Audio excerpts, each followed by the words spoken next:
새벽에 찬양해 주시는 것도 감사한데 이 찬양을 듣고 나면은 설교 안 해도 되겠다 그런 생각. 매일 새벽 들어요. 왜 그러냐 하면은 아마 그 주보에 본문 제목이 미리 나와 있잖아요. 그러니까 아마 우리 곡을 정하신 우리 지휘자님이 정하셨는지 기도 많이 하면서 거기 맞는 걸 정한 것 같아요. 이따 우리 읽어보면 방금 부른 찬양이 얼마나 이 시편 118편하고 짝 맞는지 알 수 있을 것 같아요. 감사합니다. 꼭 맞는 찬양을 불러주셔서 우리 강복 도봉교구 감사합니다. 여러분, 재미난 얘기를 하나 해드리겠습니다. 그 성경 창세기부터 요한계시록까지가 전부 몇 장인지 아시나요? 창세기 1장부터 요한계시록 마지막 장까지가 다 합치면 전부 몇 장인지 아세요? 그게 뭐 몰라도 구원 받는 데는 별 문제는 없어요. 1189장이에요. 1189. 그런데 참 놀라운 것은 오늘 우리가 118편을 읽었는데 118편을 빼고 창세기 1장부터 117장, 117편까지가 딱 절반입니다. 딱 절반. 그래서 594장이에요. 그 118편 빼고.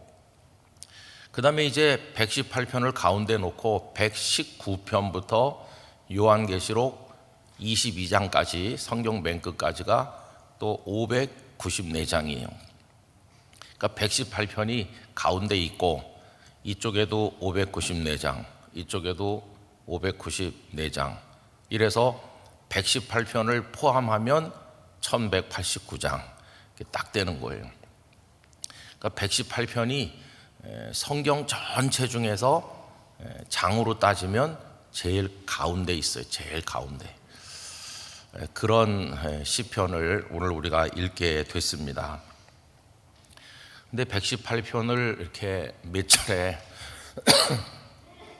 반복해서 읽으면요 아주 재미있는 것들을 많이 발견하게 되는데 오늘 1절에서 6절까지만 그냥 읽었지만 전체 달을 우리가 왔다 갔다 하면서 보려고 하니까요 성경을 이렇게 118편을 펴시고 저랑 같이 몇 가지를 확인하시면 좋을 것 같아요. 오늘 제목이 그의 인자하심이 영원하다 할지로다 이렇게 했는데 1절 보십시오. 여호와께 감사하라. 그는 선하시며 그의 인자하심이 영원하미로다. 하나님의 선하시고 인자하심이 영원하다. 그거는 진실이야. 그건 경험해 보면 너도 알고 나도 알고 다 아는 확실한 진실이야. 1절이 그런 거죠.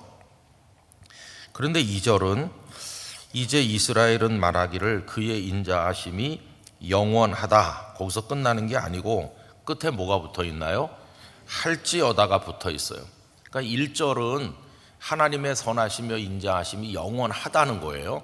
근데 2절부터는 그 하나님의 인자하심이 영원하다는 것을 사방으로 다니면서 너의 입을 열어서 그렇게 고백하고 선포하고 찬양해라 하는 거예요.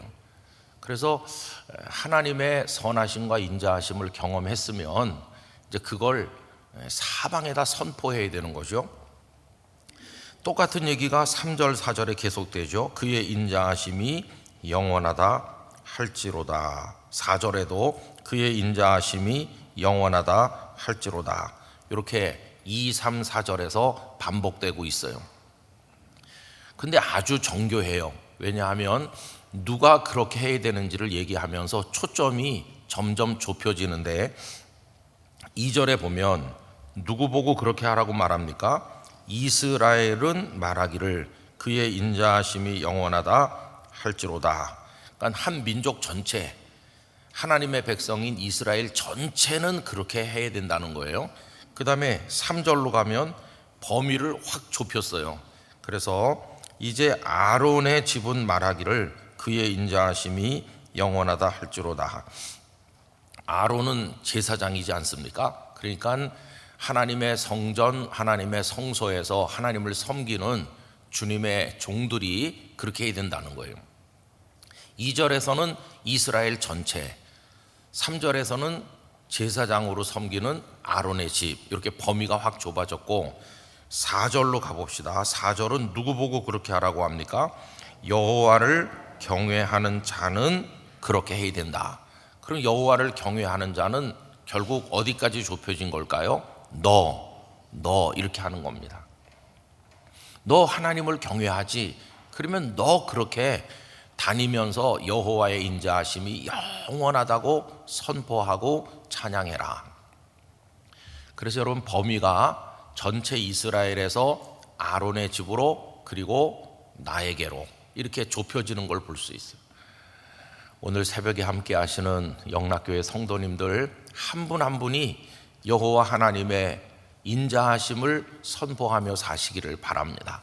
이게 나의 것이 되어야 되는 거죠. 나의 것.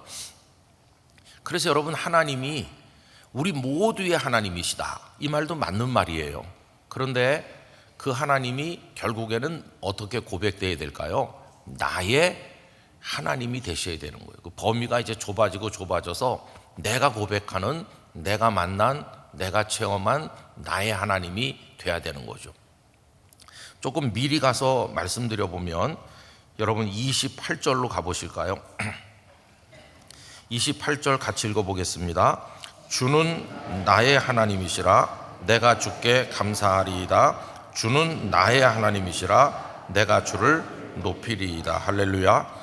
여러분, 주님은 모든 이스라엘의 하나님이시고 찬양하는 제사장들 아론 집안의 하나님이시지만 나의 하나님이십니다. 그거를 반복하고 있어요. 그 위에 27절에서는 여호와는 하나님이시라 이렇게만 말했어요. 근데 그 27절에서 그렇게 말한 것을 28절에서는 나의 하나님이시라고. 성도 여러분, 여러분 각자가 만나시는 여러분의 하나님 되시기를 축원합니다. 나의 하나님이시다. 나의 하나님. 전에도 제가 장황하게 말씀드렸는데 하나님은 당신을 소개하실 때 나는 아브라함의 하나님, 이삭의 하나님, 야곱의 하나님이다 그러셨잖아요. 아브라함에게 많이 나타나셨기 때문에 아브라함은 하나님을 체험했죠. 그러니까 하나님은 아브라함의 하나님이에요. 근데 이삭은 하나님에 대해서 그냥 아버지한테 배우는 거예요. 아버지가 이삭을 앉혀놓고 하나님은 이런 분이시란다 이렇게 말씀만 했지 이삭이 직접 체험한 건 아니었어요. 그런데 언제 이삭이 하나님의 위대하심을 알게 됐냐 하면 창세기 22장에 모리아산에 올라갔을 때 자신이 제물이 돼서 죽어야 되는 그 자리에 하나님께서 먼저 오셔서 여호와 이레로 순양을 준비해 놓으신 걸 보게 되는 그 순간 이삭이 체험했어요. 아, 하나님은 이런 하나님이시구나. 그날 그 모리아산에서 하나님은 이삭에게 만나 주시고 이삭에게 체험 되신 이삭의 하나님이 되셨어요. 그럼 언제 야곱의 하나님이 되셨습니까? 그거는 창세기 28장에 야곱이 외삼촌의 집으로 도피해 갈 때 인적 없는 빈 들판에서 잠들었는데 하나님이 나타나셔서 사다리가 내려오고 하나님의 사자가 오르락내리락 하면서 내가 너와 함께 있고 너를 지켜주고 너를 돌아오게 해주고 너 누운 땅을 너와 네 자손에게 주겠다 했을 때 그 야곱이 깨어 일어나서 베고 자던 돌을 세우고 기름을 붓고 서약을 했는데 그 첫 번째 서약이 여호와는 나의 하나님이 되실 것이요. 그래서 그날부터 하나님은 야곱의 하나님도 되셨다. 이 얘기를 전에 언젠가 자세하게 말씀드린 적이 있죠.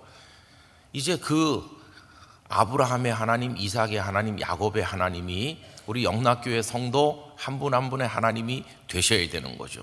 그래서 그 하나님은 나의 하나님이십니다. 자, 이렇게 이제 하나님도 범위가 좁혀져서 이스라엘의 하나님, 아론의 집의 하나님, 그리고 나의 하나님. 이 신앙은 지극히 개인적인 것이고 하나님은 나의 하나님이 되셔야 되는 것이고, 내가 만나서 내 인생에서 동행하는 하나님이 되셔야 되는 거죠.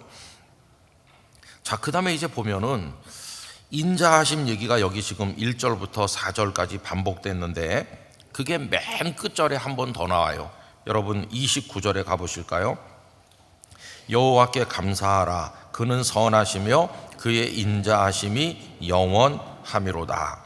1, 2, 3, 4절에서 인자하심을 얘기했는데 맨 끝절에서 인자하심을 또 얘기해요. 이런 걸 보통 수미 쌍관이라고 그래요. 머리하고 꼬리가 똑같이 이렇게 연결되는 거예요. 그래서 맨 앞에 하나님의 인자하심을 얘기했고, 맨 끝에 가서 결론을 맺으면서 또 그 인자하심을 얘기해서 연결을 시키는 걸 볼 수 있어요. 그럼 여러분, 인자하심이라고 하는 게 뭡니까? 그건 하나님의 사랑인데, 헤세드라고 그러죠. 헤세드. 흔히 많은 분들이 이 구약의 헤세드에 해당하는 건 신약의 아가페라고 그래요. 아가페 사랑. 전폭적이고 절대적이고 변하지 않고 영원한 무조건적 사랑을 주께서 우리에게 베푸시는 아가페의 사랑이라고 그러는데, 이제 구약에서는 그게 헤세드다 이렇게 말하죠. 그러면 헤세드의 사랑을 받는 그 사람은 어떤 사람이냐 하면은 사랑받을 자격이 없는 사람이에요. 아주 희망이 없고 보잘것없고 죄 가운데 거하고 아무도 그를 귀하게 여기지도 않고 사람들에게 버려진 존재처럼 그런 존재인데, 하나님은 어쩌자고 나 같은 죄인을 변치 않는 사랑으로 품어주시는가 할 때 그게 헤세드인 거예요. 여러분, 기독교 복음은 복음 그 자체가 헤세드입니다. 왜냐하면 하나님께서 독생자 예수님을 이 땅에 보내실 때 가서 테스트를 해가지고 아주 탁월한 인재, 아주 깨끗한 사람, 아주 잘생긴 사람, 훌륭한 사람을 뽑아오너라 이렇게 하신 게 아니에요. 예수님 오시기를 인자한 것은 죄인을 불러 구원하려 온 것이다. 그러니까 이거 자체가 이게 세상의 기준하고는 안 맞는 거예요. 죄인이라고 하는 것은 벌을 받아야 될 대상이고 죽어야 될 대상인데, 죄인을 하나님의 자녀로 부르시기 위해서 예수님이 오신 거예요. 그러니까 복음이라는 것 자체가 세상의 이치하고는 맞지 않는 거다 하는 걸 알 수 있어요. 여러분, 그게 헤세드입니다. 근데 우리는 어떤 세상에 살고 있느냐 하면은 그걸 받을 자격이 있는 사람에게 뭘 베풀어주는 세상에 살고 있잖아요. 입학시험도 성적이 되는 사람이 들어가고, 취업도 그 회사가 원하는 조건을 갖춘 사람이 들어가고, 심지어 사랑해서 결혼한다고 하면서도 내가 원하는 남자인가 여자인가를 다 따져가지고 그거에 만족하면 결혼하고, 우린 그런 세상에 살다 보니까 헤세드가 없는 세상에 사는 거예요. 오히려 탈락할까 봐 발발 떨고 있는 거죠. 회사에서 나를 마음에 안 든다고 그렇게 어렵게 입사했는데 40살도 되기 전에 나가라고 그러면은 난 어디로 가지? 이런 불안감. 이번에 또 대학 시험 쳐서 성적이 안 되면 어떡하지? 이런 거. 우린 거기 너무 절어서 살고 있는 거죠. 그런데 하나님의 우리를 향하시는 원리는 전혀 다른 거예요. 약하기 때문에 너를 사랑한다. 죄인이기 때문에 너를 불쌍히 여긴다. 그래서 로마서 5장에 보면 하나님께서 우리가 원수 되었을 때, 죄인일 때 우리를 사랑하셨다고 말씀하고 계시잖아요. 그래서 원리 자체가 전혀 다른데 이 헤세드를 이제 경험하는 거죠. 이 118편을 누가 졌는지 아무도 모릅니다. 근데 그 상황을 보면은 여러 경우를 짐작할 수 있는데, 어떤 분들은 다윗이 아닐까 이렇게 생각하기도 해요. 여러분, 다윗도 바세바와 범죄하고 우리야 장군을 죽이고 그랬을 때 자기가 생각해도 자기는 죽어 마땅한 거죠. 그런데 하나님께서 어떻게 나를 살려두시나, 그거는 헤세드의 사랑이라고 밖에는 말할 수가 없는 거예요. 여러분, 기독교 복음은 이 무조건적 용서하시고 불쌍히 여겨주시는 하나님의 사랑을 근거로 하고 있는 겁니다. 그래서 세상의 어떤 그런 기준, 아까 말씀드린 것처럼 자격이 있는 자가 대접을 받는 세상의 기준을 교회로 가지고 들어오면 안 맞는 거예요. 안 맞아요. 우리의 영적 고뇌는 어디 있느냐 하면은 세상 이치에 안 맞는 하나님의 헤세드의 사랑을 받았는데도 우리는 일상에서 세상의 원리를 따라 자꾸 사니까 내가 받은 하나님의 사랑과 세상의 원리가 충돌하는 거죠. 그 속에 늘 갈등이 있어요. 그래서 뭐 교회도 가니까 뭐 여러 대 믿고 그 교회 오래 믿은 사람만 뭐 인정받더라. 교회도 가니까 좀 뭐 이렇게 하는 사람만 알아주더라. 나 같은 사람은 설 자리가 없더라. 이런 얘기가 세상의 원리가 교회 안에도 들어오다 보니까 이제 이런 게 된 거죠. 그래서 여러분, 여기 지금 인자하심이라고 하는 거는 복음의 원리를 말하는 거다. 그거를 앞에서 4절 얘기하고 맨 마지막 절에서 이야기했어요. 그럼 이 시편 118편을 지은 사람은 어떤 사람일까요? 아주 탁월하고 훌륭해서 하나님의 사랑을 받을 자격이 있는 사람일까요? 아닙니다. 물론 그 사람이 객관적으로 볼 때 그럴 수 있을지 모르지만 적어도 이 사람 자신은 하나님 앞에 자기 자신을 뭐라고 얘기하는 거냐 하면, 하나님, 저 희망 없는 존재입니다. 저 같은 게 어떻게 살 수 있겠습니까? 저는 죄인입니다. 사람들도 다 저를 버렸습니다. 그런 사람이에요. 하나님 앞에서 지극히 자기 자신을 낮추고 보잘것없다고 고백하는 그런 사람만이 부를 수 있는 노래, 이게 118편인 것이죠. 그래서 여러분, 시편을 읽어도 깊이 공감하면서 눈물이 흐르면서 읽는 사람이 있는 거고, 그냥 맹숭맹숭 읽는 사람이 있겠죠. 누가 이런 118편에 공감할 수 있냐 하면, 내 영혼에 묻은 때를 생각하면서 괴로워하는 사람, 나같이 못난 사람이 있을까 하면서 우는 사람, 그런 내가 어떻게 하나님의 자녀가 됐을까 놀라며 감격하는 그런 사람, 그런 사람이 118편을 읽으면 감동의 눈물이 흐르는 거예요. 야, 우리 믿음의 선배 중에 누가 나와 똑같은 생각을 가졌구나, 이렇게 공감하게 되는 거죠. 그럴 때 이 118편이 우리의 노래가 될 수 있는 것입니다. 자, 그런데 이제 118편을 이제 읽으면서 여러분 혹시 펜을 가져오셨으면 제가 말씀드리는 것 중에 좀 표시하면 좋겠는데, 아주 멋진 반복들이 많이 나와요. 우선 나오는 순서대로 말씀드리겠습니다. 6절로 가보실까요? 6절 다 같이 읽어봅시다. 여호와는 내 편이시라, 내가 두려워하지 아니하리니 사람이 내게 어찌할까. 거기 여호와는 내 편, 거기다 줄 쫙 치시기 바래요. 이 말씀이 여러분에게 이루어지시기를 축원합니다. 여호와는 내 편이시라. 이 말을 뒤집으면 뭐예요? 사람들은 내 편이 아니어도 괜찮아, 그런 말이에요. 사람들은 내 편이 아니어도 하나님만 내 편이시면 되는 거야. 근데 어떻게 반복됩니까? 7절에 가서 여호와께서 내 편이 되사, 2번 나오죠. 그래서 6절에 여호와는 내 편이시라, 7절에 여호와께서 내 편이 되사. 여러분, 하나님이 우리 편이 되시면 두려운 게 없어요. 6절을 다시 보면 그 뒤에 뭐라고 그랬습니까? 내가 두려워하지 아니하리니 사람이 내게 어찌할까. 하나님이 내 편이신데, 옛날 동네 꼬마였을 때 뒷골목에 나가서 놀 때 힘세고 공 잘 차고 잘생긴 형이 내 편 되면 두려울 게 없는 거예요. 골을 넣어도 그 형이 넣을 거고, 기마전을 해도 그 형이 이길 거고, 나는 꽁무니만 따라다니면 되는 거잖아요. 하나님이 내 편이시니까. 7절도 똑같아요. 뒤에 보시면 내 편이 되셔서 나를 돕는 자들 중에 하나님이 계시기 때문에 그러므로 나를 미워하는 자들에게 보응하시는 것을 내가 보리로다. 하나님이 내 편이기 때문에 내가 얻어맞고 오면 힘센 형이 가서 이렇게 해주는 것처럼 하나님은 내 편이시다. 그래서 또 반복되는 거 표시하시면 좋겠어요. 8절, 여호와께 피하는 것이 사람을 신뢰하는 것보다 나으며, 거기 여호와께 피하는 것, 거기다 줄 치시면 되겠어요. 또 그것이 어떻게 반복됩니까? 9절, 여호와께 피하는 것이 고관들을 신뢰하는 것보다 낫도다. 그래서 여호와께 피하는 것, 요게 반복되고 있죠. 나중에 성경 읽으실 때 눈에 띄도록 표시해 놓으시면 좋겠어요. 자, 그 다음에 사람들은 어떤가?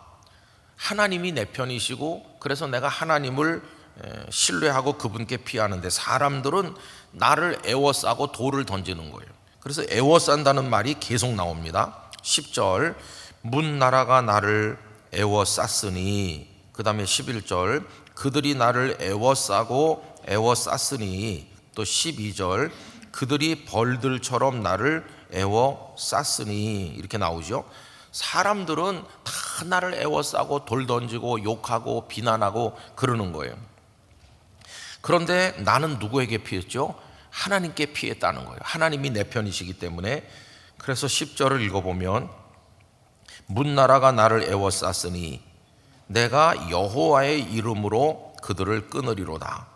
이건 뭐와 같은 거냐면 이런 거예요. 어떤 애가 나를 괴롭히고 찝쩍거리고 그러면 너 우리 형한테 이를 거야, 그런 거랑 같은 거예요. 하나님 내 편이신데 그런 거죠. 11절 그들이 나를 애워싸고 애워쌌으니 내가 여호와의 이름으로 그들을 끊으리로다. 12절 그들이 벌들처럼 나를 애워쌌으나 가시덤불에 불같이 타 없어졌나니 내가 여호와의 이름으로 그들을 끊으리로다. 거기 3번 반복되는 게 또 뭐가 나옵니까?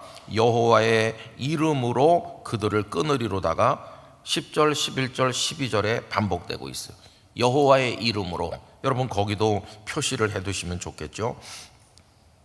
우리가 들고 나갈 깃발은 여호와 하나님의 깃발인 줄로 믿습니다. 여호와의 이름으로. 그래서 하나님은 우리에게 어떤 분이 되시느냐 하면 구원자가 되시는 거예요. 사람들은 우리를 넘어뜨리죠. 13절 너는 나를 밀쳐 넘어뜨리려 하였으나 여호와께서는 나를 도우셨도다. 아까 찬양 속에 여호와 하나님 우리를 돕는다는 내용이 많이 나오잖아요. 그래서 하나님은 우리를 구원하십니다. 14절 끝에 보면 또 나의 구원이 되셨도다. 15절 의인들의 장막에는 기쁜 소리, 구원의 소리가 있으며, 구원이 계속 나오고 있잖아요. 그리고 아까 찬양 속에 오른손이 계속 등장하는데 15절 끝에 여호와의 오른손이 권능을 베푸시며, 16절 끝에 여호와의 오른손이 권능을 베푸신다. 그래서 오른손 구원 이런 게 반복되고 있죠. 자, 그래서 어떻게 됐느냐 하면 17절 내가 죽어 마땅한 상황에 있었는데 적들이 나를 애워싸고 도저히 살아남을 수 없었는데 하나님이 내 편 되시고 내가 하나님께 피하고 여호와의 이름으로 나가고 하나님이 나에게 구원을 주시고 오른손으로 도우신 결과 어떻게 됐죠? 17절 다 같이 읽겠습니다. 내가 죽지 않고 살아서 여호와께서 하시는 일을 선포하리로다. 할렐루야. 살아남는 거예요. 무수한 인생의 적이 나를 향해 애워싸고 나를 공격하고 그래도 하나님을 의지하고 하나님이 내 편 되시고 내가 하나님께 피하고 하나님의 이름으로 나가고 이렇게 했더니 그 오른손으로 날 도우셔서 구원해 주심으로 죽어 마땅한 내가 죽지 않고 살아남는 거예요. 이제 그분에게, 이 사람에게 남는 일은 뭡니까? 감격의 찬양만 남는 거죠. 여러분 19절로 가보실까요? 내게 의의 문들을 열지어다. 이 문은 성전의 문을 생각하시면 됩니다. 죽었을 거라고 생각한 사람이 죽지 않고 문 앞에 도착한 거예요. 나 도착했어요. 문 좀 열어주세요. 예배의 문이 열리는 거죠. 내가 그리로 들어가서 여호와께 감사하리로다. 이는 여호와의 문이라. 의인들이, 여기 의인은 훌륭하고 탁월하고 재능이 많은 사람을 말하는 게 아니라 하나님의 햇새들을 받아서 살아남은 사람, 하나님께 피한 사람, 하나님의 은혜를 경험한 사람을 말하는 거죠. 여러분 신약 성경의 의인이 그런 겁니다. 오직 의인은 그 믿음으로 말미암아 살리라고 할 때 한 번도 죄를 짓지 않은 사람, 흠이 없는 사람을 말하는 게 아니라 형편없는 죄인이지만 예수 그리스도의 은혜를 통해 구원받은 사람을 신약 성경에서 의인이라고 그러잖아요. 여기도 하나님의 그런 사랑을 받은 사람이 그리로 들어가리로다 이렇게 말하고 있죠. 그러면서 그 다음에는 예수 그리스도와 관련된 놀라운 예언이 나오는 걸 볼 수 있어요. 22절로 가보면 건축자가 버린 돌이 집 모퉁이의 머릿돌이 되었나니 이는 여호와께서 행하신 것이요 우리의 눈에 기이한 바로다. 여러분, 예수님께서는 바리새인들이 자신을 공격할 때 이 구절을 인용하셨어요. 너희들은 나를 버린 돌처럼 취급하지만 내가 모퉁이 돌이 되었다. 이거는 우리에게도 적용되는 거죠.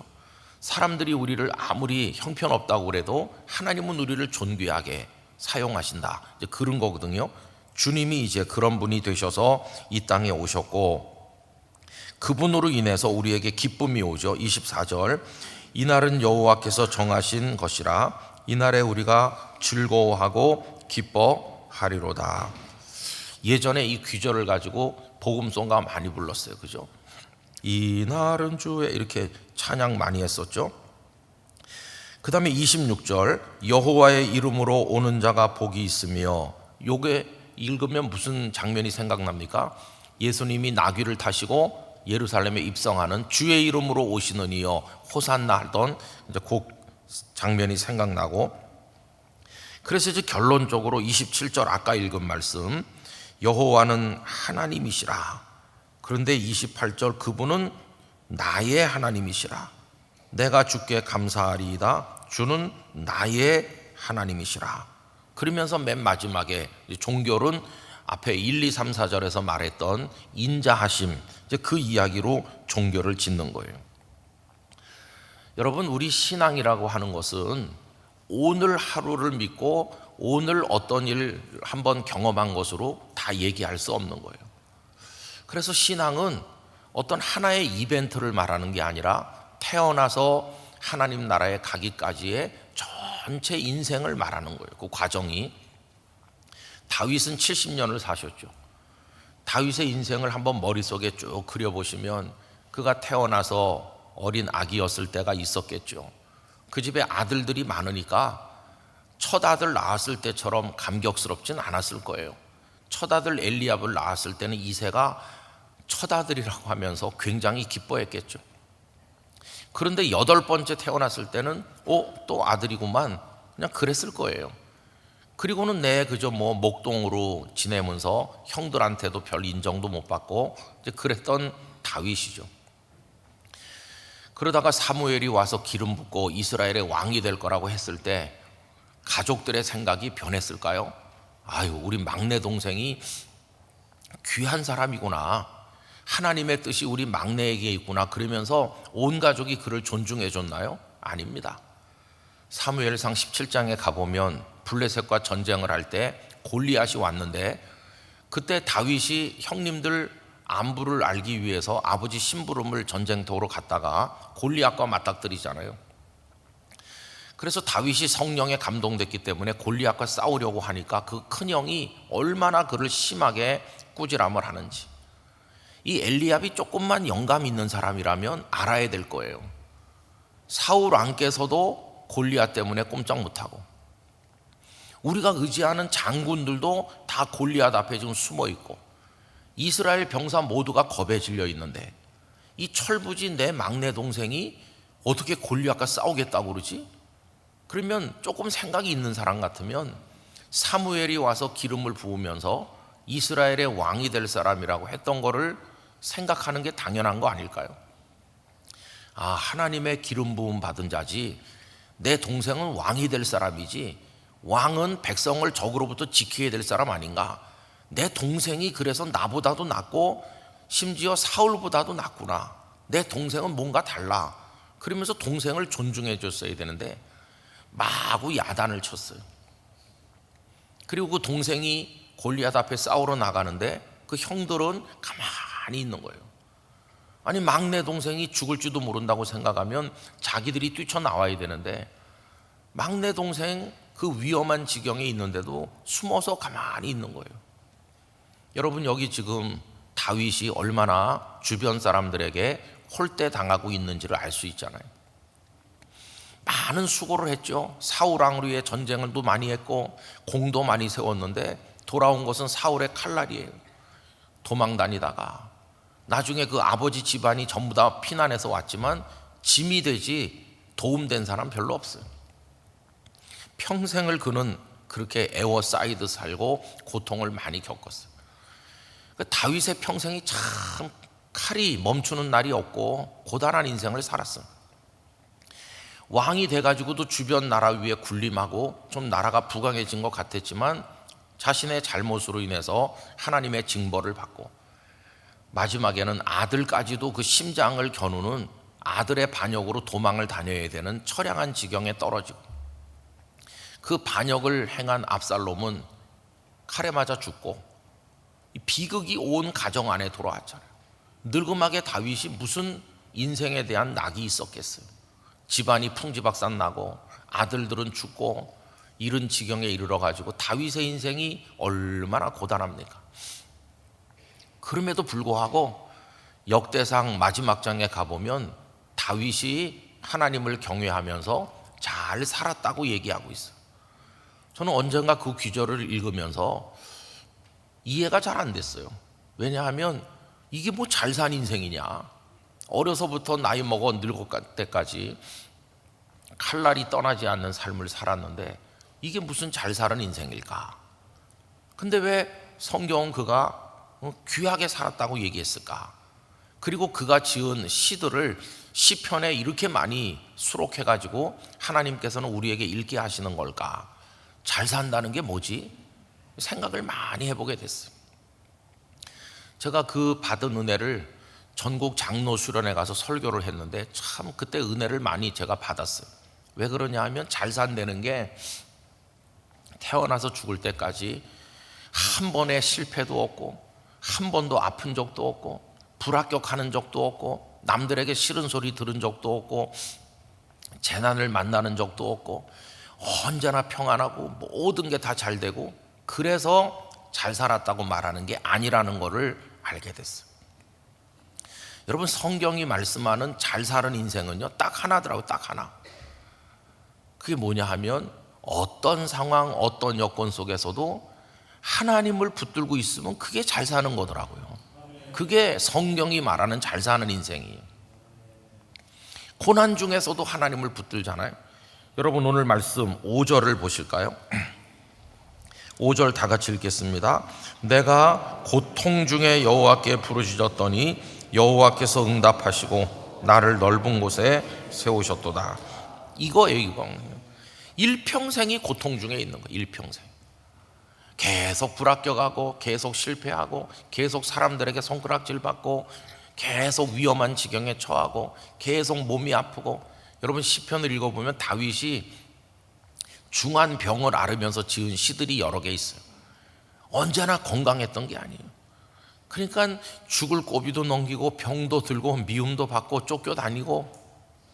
그런데 왜 다윗의 인생을 잘 사는 인생이라고 말하냐 하면은 모든 상황 속에서 하나님을 붙들었기 때문이에요. 하나님을 붙들었어요. 우리 영락교회 성도 여러분, 어떤 형편 속에서든지 하나님을 붙드시기를 바랍니다. 울면서도 하나님을 불러야 되는 거예요. 쓰러져 있어도 하나님을 붙들어야 되는 거예요. 사람들이 다 나한테 뭐라고 그래도 아까 읽은 말씀처럼 하나님은 내 편이시다, 그걸 믿어야 되는 거예요. 그러면서 하나님께 피해야 돼요. 내가 들고 나갈 좀 세상 말로 백이 하나님 백밖에 없는 거예요. 하나님의 이름으로, 여호와의 이름으로. 그랬더니 많은 어려운 인생을 살았지만 하나님께서 내 인생을 두고 총평을 해주시는 거예요. 너 그때 20 몇 살 때, 30 몇 살 때 너 아주 나쁜 놈이었어. 너 그때 정말 못된 짓 많이 했지. 쥐구멍이라도 있으면 들어갈 판이에요. 나 다 알고 있다. 네가 얼마나 나쁜 짓을 했는지, 네가 얼마나 또 교만했는지. 너 정말 형편없을 때가 많았어. 그럼 고개를 들 수가 없는 거예요. 그런데 마지막에 하나님 하시는 말씀이 그래도 너 썩 괜찮은 녀석이야. 너 그만하면 괜찮아. 너 천국으로 들어와라. 그렇게 해주시는 거예요. 그러면 하나님, 제가 너무나도 부끄럽게 살았는데 도대체 어떻게 그런 헤세드를, 그런 인자하심을 저에게 베푸십니까? 너 못된 짓도 했고 부족함도 많지만 그래도 날 떠나지는 않았거든. 언제나 너 내 앞에 있지 않았니? 얻어맞아도 내 앞에 있고 울어도 내 앞에서 울고. 내가 그거 귀하게 여긴다. 너 괜찮게 사는 거야. 이렇게 말씀한다는 거예요.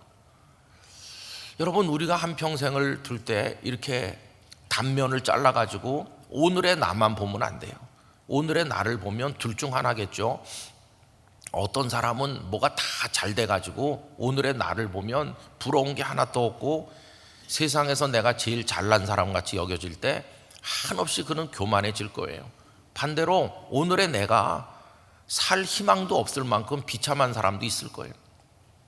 그러나 인생은 태어나서 하나님의 부름을 받기까지 전 생애를 펼쳐놓고 봤을 때 끊어질 듯 연약하지만 하나님을 바라보는 눈물의 기도가 있는지, 하나님을 내 편으로 믿고 사는지, 하나님은 나의 하나님이십니다 이렇게 고백하는 게 있는지, 그게 중요한 거예요.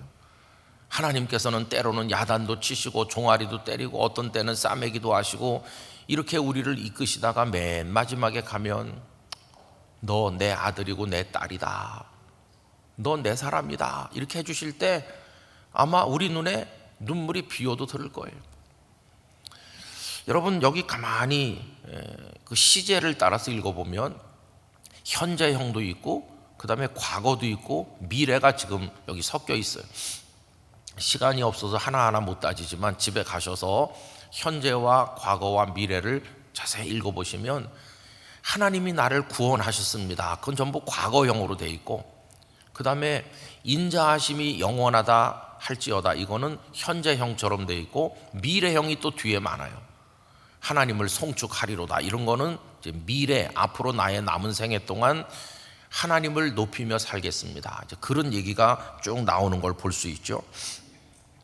여러분, 에드먼드 플래그라고 하는 사람이 작가이고 여러 가지 글도 많이 쓴데, 이 사람은 자기가 왜 유대인인지를, 다른 말로 바꿔 말하면 자기가 유대인인 것을 자랑스럽게 생각하는 이유를 이런 식으로 얘기해요. 우리 유대인은 하나님 앞에서 형편없다, 하나님 앞에 범죄도 많이 했고 못된 거 많이 했다, 이렇게 얘기해요. 그럼에도 유대인임을 자부심을 가지고 생각하는 것은 우리는 적어도 4,000년 동안 그 하나님의 성호를 부르고 있다, 그리고 적어도 3,000년 이상 된 우리 조상들에게 주신 그 땅을 지금도 지키면서 거기서 지금도 그 언어를 사용하면서 지금도 구약의 토라를 읽으면서 지금도 하나님의 백성이라는 자부심을 잃어버리지 않고 버티고 있다. 유대인인 게 자랑스럽다. 나라 잃은 백성이 돼가지고 긴 세월 동안 전 세계에 흩어져 살면서 희망이 없었지만 아직도 우리는 우리 문자를 잃어버리지 않았고 우리 정신을 잃어버리지 않았고 우리는 아직도 야훼 하나님을 잃어버리지 않았다. 그래서 유대인인 것을 자랑스럽게 여긴다. 언젠가 제가 연세 많은 장로님을 찾아간 적이 있었어요. 부산에 있을 때. 그 장로님은 고신교단의 장로님이신데 마당발같이 많은 일을 초교파로 하셨던 분이세요. 근데 그분이 90이 넘어가지고 이렇게 사람들을 모아서 뭔가 이렇게 감사하는 일을 했어요. 근데 저는 교단도 다른데 목사님이 좀 꼭 와주면 좋겠다고 그래서 갔어요. 갔더니 뭐 자손들도 수가 굉장히 많아요. 뭐 증손자, 증손녀까지 수가 뭐 굉장히 많은데 그분이 그 노구에 눈물을 흘리시면서 이 나이가 되기까지 첫째는 하나님의 사랑을 너무 많이 받았고 두 번째로는 여기 있는 내 가족들의 말할 수 없는 사랑을 통해 행복했고 오늘 제가 마음을 다해서 초청한 여기 계신 여러분들이 저의 인생에 힘이 되어 주셔서 오늘 여기까지 왔습니다. 그렇게 얘기하면서 당신이 저 경상도 어느 산골 구석에서 태어나가지고 오늘에 이르기까지 겪어왔던 인생의 이야기를 조금 얘기하셨어요. 근데 우리가 몰랐던 그분의 인생에 고단했던 그런 거 저는 몰랐어요. 그분이 아주 다복한 집안에서 그렇게 살아오신 줄 알았는데 전혀 그 외모나 무슨 말씀에 그런 게 안 느껴지거든요. 언제나 여유롭고 모든 게 다 준비된 분처럼 보였는데 그 얘기를 듣고 나니까 어떻게 살았을까? 그런 생각이 드는 거예요. 근데 그분은 그 얘기를 한 15분 동안에 간단하지만은 가슴에 파고들도록 얘기하셨어요. 근데 그분의 마지막 얘기는 딱 하나였어요. 꼭 시편 118편의 시인이 살아온 것 같은 얘기를 했어요. 그래서 오늘 이게 마지막일지도 모르는 이런 모임을 하면서 내 생에 내가 마지막으로 할 수 있는 이유는 하나님 감사합니다, 그겁니다. 근데 그 눈에 눈물이 쭉 흐르시더라고요. 하나님 감사합니다, 내가 할 수 있는 한마디는 이것뿐입니다. 몇 해 전에 그 장로님 돌아가셨어요. 장수하시고 하늘나라에 가셨는데, 여러분, 저는 때가 되면 언젠가 우리도 인생의 끝자락에 갈 때, 뭐 인생의 끝자락 아니더라도 올 2024년도 하반기를 살고 연말을 맞이할 때 우리도 시편 118편의 시인이 됐으면 좋겠어요. 그런 영적 정서를 가지면 좋겠어요. 한 해를 되돌아보면서 하나님의 인자하심이 크시다, 그게 서론이고 그게 결론이고, 그 한 해 하나님은 내 편이시고 나는 하나님께 피할 것이고 하나님 오른손으로 나를 구원하시고, 많은 인생들이 나를 애워싸고 또 애워싸도 내가 거기서 다 없어졌어야 되는데 죽지 않고 살아남아서 오늘도 내가 하나님을 송축하고, 하나님 감사합니다, 여호와의 인자하심이 영원합니다. 그렇게 하면서 12월 31일을 마무리할 수 있다면, 그 중간에 많은 잘못도 하고 실패도 하고 아픔도 있고 1년을 사는 동안에 많은 어려움이 있더라도 365일을 쫙 펼쳐놓고 보면 단 하나의 이유, 하나님을 떠나지 않았던 이유, 하나님이 우리를 붙드시고 계셨다는 그 하나의 이유로 인해서 2024년도 우리는 잘 사는 한 해로 마무리 지을 수 있을 것이라고 믿습니다. 그런 마음으로 우리가 하나님을 바라보는 거예요. 여러분, 작은 일 하나하나에 일이 일비하지 마시고 인생을 전체로 보면서 아무리 극복하기 어려운 난제를 만나도 하나님 떠나지 말아야 됩니다. 아무리 힘든 일이 있어도 하나님을 불러야 됩니다. 어떤 상황에서도 하나님 의지해야 됩니다. 그래서 하나님 안에서 승리하시기를 간절히 축원합니다. 새벽에 시간이 쫓겨서 길게 말씀드리지 못하지만, 여러분 이거 집에 가셔서 오늘 5번만 정독해 보세요. 성경 전체의 맨 가운데 있는 이 118편을 한 5번만 가만히 빨간 색연필 하나 가지고 정독하면서 표시해 보시면 놀라운 고백이라는 걸 우리가 알 수 있을 것이에요. 여러분들이 118편의 시인이 되시기를 바랍니다. 어떤 목사님이 왜 118편을 누가 지었는지 표시가 안 돼 있을까? 그것은 읽는 모든 자가 118편의 시인이 되기를 원하는 하나님의 마음 때문이 아니겠느냐고, 아주 멋진 얘기더라고요. 여러분, 우리도 118편의 시인이 될 수 있을 줄로 믿습니다. 여러분에게 그런 은혜가 임하시기를 축원합니다. 기도하겠습니다. 아버지 하나님, 누군지 알 수 없는 우리 믿음의 선배가 평생을 살고 하나님 앞에 그 인자하심이 영원하다 할지로다 찬송한 것을 저희들이 읽습니다. 그가 고통 중에서 부르짖었으며 사람들에게 애워싸이고 또 애워싸였으며 희망 없는 지경에 떨어진 때가 한두 번이 아니었습니다. 그러나 그는 여호와 하나님이 내 편 되신다고 믿었고 하나님께 피했고 하나님은 오른손으로 그를 구원하셨고 그는 언제나 여호와 하나님의 이름으로 전진하여 나갔습니다. 죽었어야 될 사람이 죽지 않고 살아남아서 여호와 하나님의 인자하심을 찬송하게 되었나이다. 주여, 저희들에게도 그러한 인생을 허락하여 주시옵소서. 이제 상반기가 며칠 남지 않았는데 믿음으로 살고 또 하나님의 큰 은혜를 기대하며 하반기로 나아가게 하여 주시옵소서. 오늘 새벽에 함께 하신 성도들에게 하나님의 만복을 허락하여 주옵소서. 주 예수 그리스도의 은혜와 하나님 아버지의 사랑과 성령님의 교통하심이 모든 영락의 성도들 중에 영원히 함께 하시기를 축원하옵나이다. 아멘.